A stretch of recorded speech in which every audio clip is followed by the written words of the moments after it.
Hi viewers, welcome to our channel. ప్రస్తుతం మనతో పాటు ఇమ్మంది రామారావు గారు సీనియర్ జర్నలిస్ట్ ఉన్నారు. వారితో ఒకసారి మాట్లాడదాం. సార్ నమస్కారం. సార్ మనం పల్స్ టుడే ఎగ్జిట్ పోల్ గురించి మనం డిస్కస్ చేస్తూ వస్తున్నాం. ఆల్రెడీ 5 డిస్ట్రిక్ట్స్ అయిపోయాయి సార్. మనం చూసాము టీడీపీ కూటమికే ఫేవర్గా ఉన్నాయి 5 జిల్లాలు కూడా. వైసీపీకి చాలా తక్కువ పోలింగ్ వచ్చింది. అయితే ఇప్పుడు మనం ఇంకో 3 డిస్ట్రిక్ట్స్ గురించి డిస్కస్ చేద్దాం సార్. అందులో మొదటిది కృష్ణా జిల్లా. కృష్ణా జిల్లా వచ్చేసరి సార్ కూటమికి 13 అని చెప్తుంది పల్స్ టుడే సర్వే, అండ్ ఫ్యాన్కి మాత్రం 3 అని చెప్తుంది సార్. అది కొంచెం ఎందుకంటే కూటమికి 13 అని చెప్పడం కొంత ఎందుకో సర్వే చేసే వాళ్ళని తక్కువ చేయటం కాదు, కానీ నమ్మశక్యంగా లేదు మాట. ఓకే, కానీ కూటమికి వస్తుంది, అంటే మెజారిటీ సీట్స్ కూటమి గెలుచుకుంటుంది, కానీ 13 వచ్చేంత కాదు అంటున్నారు. అంటే మూడే మాత్రం కాదు వైసీపీకి 3 మాత్రం. ఎంత సార్ మీ అంచనా ప్రకారం? నాకు ఒక 5 సీట్లు గెలుచుకోవచ్చు.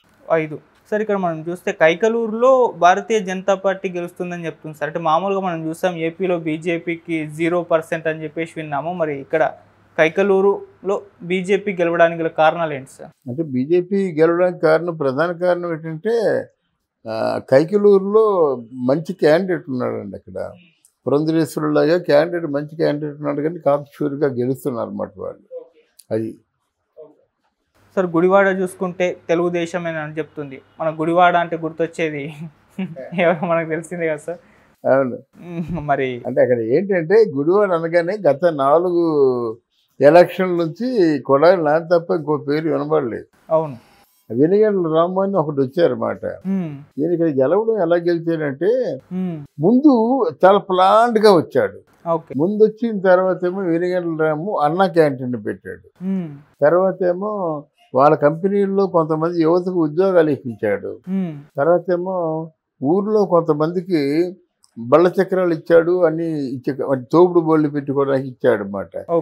ఊరు వాళ్ళు ఏ కోరిక కోరితే ఆ కోరిక తీర్చాడు. ఇప్పుడు అక్కడ ఎవరైనా అడిగినట్టయితే ఈ 4 సార్లు గెలిచారండి, మాకేం చేశాడు, ఏమి చేయలేదు, రాము గారు మాత్రం మా చేశారు అని చెప్పేసి ఆ విశేషంగా చెప్పుకున్నారు అన్నమాట.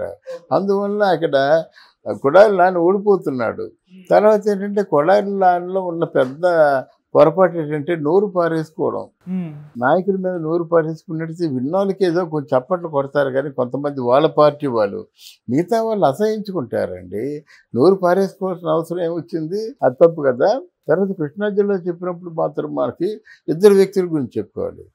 ఒకటి మన తెలుగుదేశం పార్టీ వ్యక్తి ఒకడు ఉన్నాడు అన్నమాట. ఆయన ఎప్పుడు ప్రజల్లో ఉంటూ ప్రజల తాలూకు కష్టకాలు తీరుస్తూ ఆయన గురించి ప్రత్యేకించి మంచి తెలుగుదేశం నాయకుడు అని చెప్పుకోవచ్చు.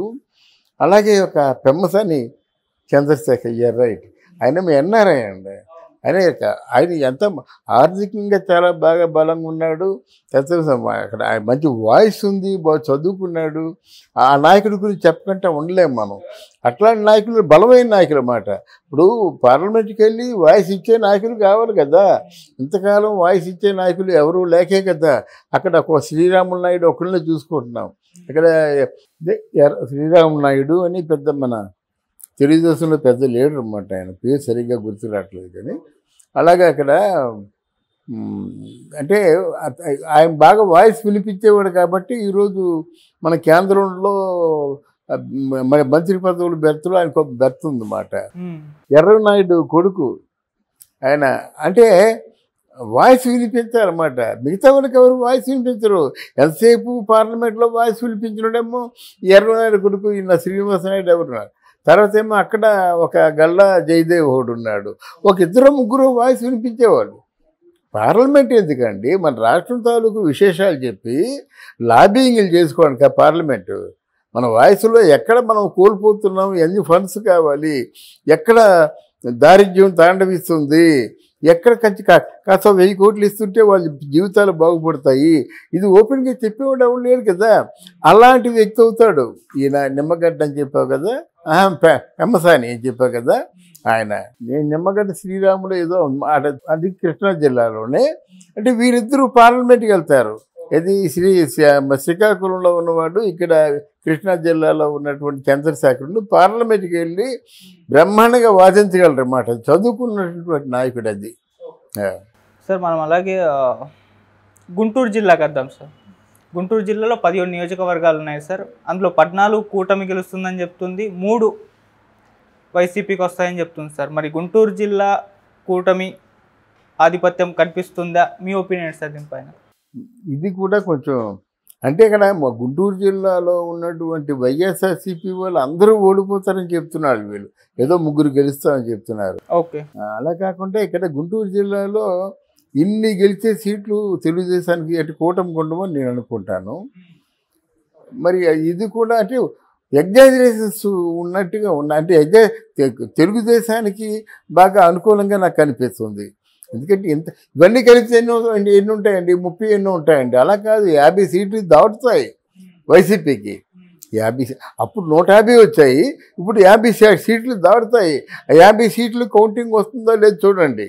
మనం గుడ్డిగా చెప్పుకుంటే ఏమవుతుందంటే మనం కూడా అలాంటి వాళ్ళు అనుకుంటాం అన్నమాట. అది ఇన్ని సీట్లు వచ్చే అవకాశం లేదు, వైసీపీకి ఇంకొన్ని సీట్లు వచ్చే అవకాశం ఉంది. ఎంతవరకు సార్? 13, 14 ఎన్ని ఉన్నాయి ఇక్కడ? 17 సార్.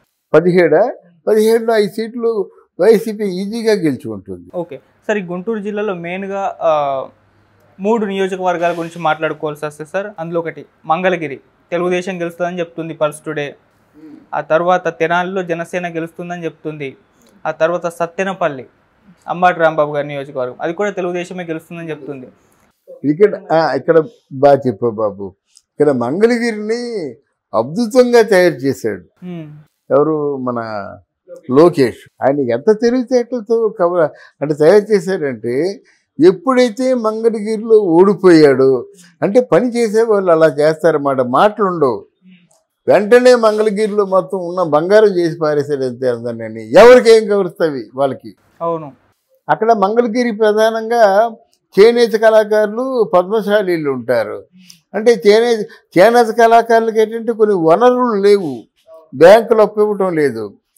మీలో ఎవరైతే స్కిల్స్ ఉన్నటువంటి చేనేత కార్మికులు ఉన్నారో మీకు ఏం కావాలో చెప్పండి అన్నమాట. అంటే శాశ్వత బ్రతుకు తెరువు కిందేమో మగ్గాలు, మరమగ్గాలు కావాల్సిన వాళ్ళు మరమగ్గాలు, చేనేతగా మగ్గాలు కావాల్సిన వాళ్ళు మగ్గాలు ఇచ్చేసి వారిలో చాలా మంచి పేరు సంపాదించుకున్నాడు.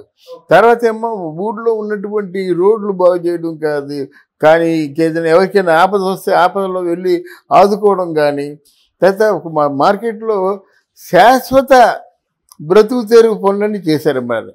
ఈరోజు అందుకే మీకు మంగళగిరిలో అంటే మరి ఆలోచించవలసిన అవసరం లేదు, మంగళగిరిలో అంటే గెలిచేస్తాడు అంతే లోకేష్. అలాగే జనసేన చెప్పాను కదా నేను, తెనాలి ఇక్కడ నాదెండ్ల సార్, తెనాలిలో నాదెండ్ల మనోహర్ వాడు గెలుస్తాడు అన్నమాట. నాదెండ్ల మనోహరు జనసేనే కదా. అది సత్తెనపల్లిలో మరి అంబటి రాంబాబు గారు. అంబటి రాంబాబు లేడండి సత్తెనపల్లిలో, అంబటి రాంబాబు లేడు. గుంటూరులో విడుదల రజని కూడా పోయేలాగా ఉంది. ఓకే, అంటే బాగా ప్రతిభ ఉన్న నాయకులు కదా, పోయిందో మరి గెలిచిందో తెలియదు కానీ గుంటూరులో జిల్లాలో సత్తెనపల్లి గుంటూరుకి వేస్తారు ఇవన్నీ. ఎవరిని? విడుదల రజనిని. వీరికి అందరికీ ప్రజల్లో వ్యతిరేకత తీవ్రంగా ఉంది. విడుదల రజనికి ఏంటంటే కట్టిన చీర కట్టకుండా రోజుకు చీర కట్టుకొని వస్తుంది, సింగారించుకొని వస్తుంది. ఈసారి సేవా కార్యక్రమాలు ఏమి లేదు, ఎప్పుడైనా శిలాఫలకాలు వేయడమే కానీ ఈ పూర్తి చేయడం లేవన్నట్టు ఒక టాక్ ఉంది. ఈ శిలాఫలకాలతోనే ఆవిడ గడిచిపోయింది కొత్త చీరలు కట్టుకోవడంతో. అంబటి రాంబాబు రికార్డింగ్ డ్యాన్సులతో పోయింది దానికి అంతానా. కనుక నేను లీడర్స్ అనిపించుకున్న వాళ్ళు అందరూ అలా ఎగిరిపోతుంటే ఎలాగ అవుద్ది. నాదెండ్ల మనోహర్ ఉన్నట్టే ఆయనకి చాలా మంచి ఇమేజ్ ఉంది, పార్టీని బాగా నిలబెట్టుకున్నారు. అందరూ పార్టీ కోసం ఏమైనా చేస్తారు. ఇప్పుడు జనసేనలో నెంబర్ 2 పొజిషన్లో ఉన్నప్పుడు చాలా తక్కువ, ఆయన స్థాయి తక్కువది కాదు, అందువల్ల గెలిపించుకున్నారు వాళ్ళు. సో ఇది మరి కృష్ణా జిల్లా అండ్ గుంటూరు జిల్లాల పరిస్థితి చూసుకుంటే కూటమికే ఎక్కువగా అనుకూలంగా ఉన్నాయి. కాకపోతే మీ అంచనా మాత్రం మరి ఇంత ఉండదు, కాస్త వైసీపీ మరి అంత తక్కువగా ఉండవని అనుకుంటున్నాను. అయితే ఇక్కడ ఏంటంటే కొడాలి నాని ఓడు వల్లభనేని వంశీని మర్చిపోకూడదు. అంటే కృష్ణా జిల్లాలో వీళ్ళందరూ డమ్మీలు అయిపోయారండి. ఇంతకుముందు ఎవరైతే మేము హీరోలు అనుకొని తిరిగారో వాళ్ళందరూ డమ్మీలు అయిపోయారు. డమ్మీలు అయిపోవడం వల్ల ఈ ప్రభావం చూపిస్తుంది మనకి. Okay sir, right. Thank you so much sir. Thank you అమ్మా, థ్యాంక్ యూ వెరీ మచ్.